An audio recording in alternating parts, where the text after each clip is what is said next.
O romantismo foi o movimento que rejeitou as ideias iluministas e a estética neoclássica. A arte romântica enfocava o uso da cor e do gesto, a fim de retratar a emoção. Como o classicismo usava mitologia clássica, mas buscou um nacionalismo que viria a consolidar os estados nacionais na Europa. O romantismo também tem como características o gosto pelo exótico, dramático e visionário, e o desenvolvimento do grotesco.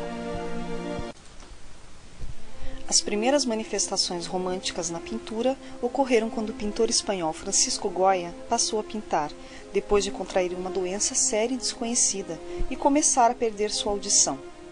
A alegria desapareceu lentamente de suas pinturas. As cores se tornaram mais escuras e seu modo de pintar ficou mais livre e expressivo. O quadro Saturno devorando seus filhos, por exemplo, apresenta uma série de emoções para o espectador, que o fazem se sentir inseguro e angustiado. Goya cria um jogo de luz e sombra, linhas de composição diagonais e pinceladas grosseiras, de forma a acentuar a situação dramática representada. Também dentro desta estética é a famosa série de pinturas, Los Desastres de la Guerra, produzida entre os anos de 1810 e 1814. El Segundo de Maio, 1808, e El Terceiro de Maio, 1808. Pela primeira vez, a guerra foi descrita como fútil e sem glória, e pela primeira vez não havia heróis, somente assassinos e morte. Durante a última parte de sua vida, Goya pintou as famosas pinturas negras, das quais faz parte Saturno devorando a um mirro.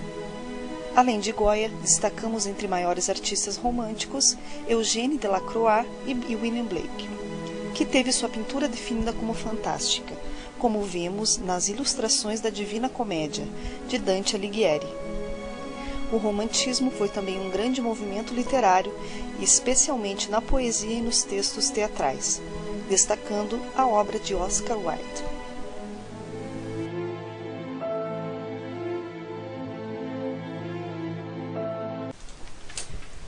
Victor Meirelles de Lima foi um pintor brasileiro nascido em Florianópolis, que se formou na Academia Imperial de Belas Artes do Rio de Janeiro.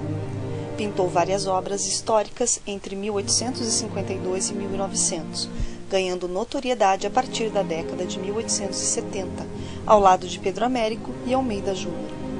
Aos 29 anos foi condecorado por Dom Pedro II com o grau de Cavaleiro da Imperial Ordem de Cristo, e foi nomeado professor da Academia Imperial. Em 1889, com a proclamação da República, veio a perseguição política aos artistas oficiais da monarquia, e Victor Meirelles é afastado com o pretexto de já possuir idade avançada. O artista desiste de produzir e segue sua vida doente e abandonado. Em 1903, morre.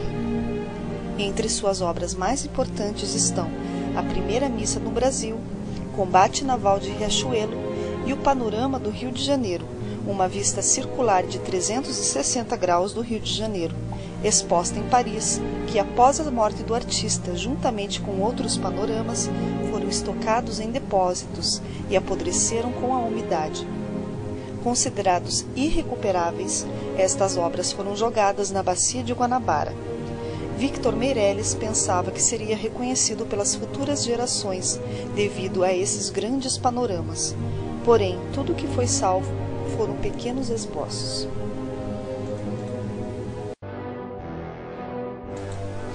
Oscar Wilde conseguiu escrever para todas as formas de expressões da escrita. Seu romance, O Retrato de Dorian Gray, que trata da vaidade e das manipulações humanas, é considerado sua maior obra-prima. Podemos destacar entre seus contos infantis O Filho da Estrela, entre suas novelas O Fantasma da Canterville e entre suas poesias A Rosa Mística. No teatro escreveu 9 dramas, que fizeram sucesso na época.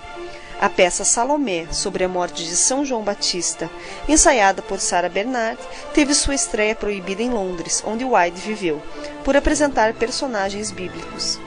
Esta peça foi bem recebida quando foi produzida em Paris e Berlim, em 1893.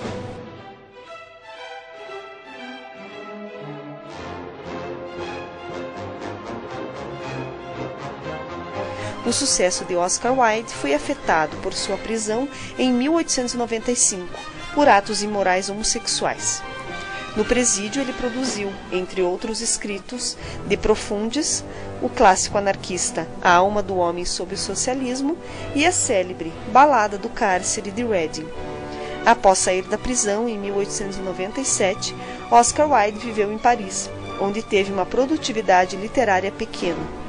Morreu de meningite em 1900.